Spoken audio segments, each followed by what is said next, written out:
হ্যাঁ, এটা পিছন দিকে গেল।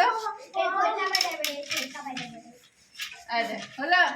এবার এইটা 10টা আছে, এটা 10 হয়ে গেল আর 1 কত হয়ে গেল? 10 আর 1 11। এবারে 10 আর 2 কত হয়ে গেল? 12।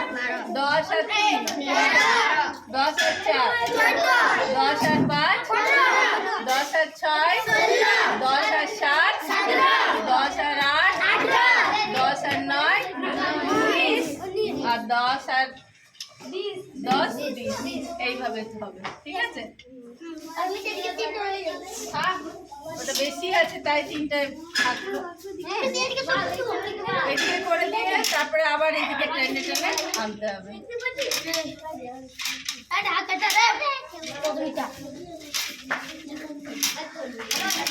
এবারে একজনকে ডাকছি।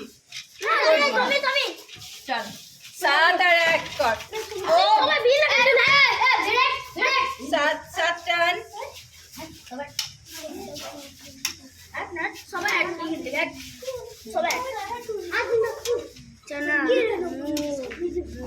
7 আর 1 টানে তাহলে কত হয়ে গেল?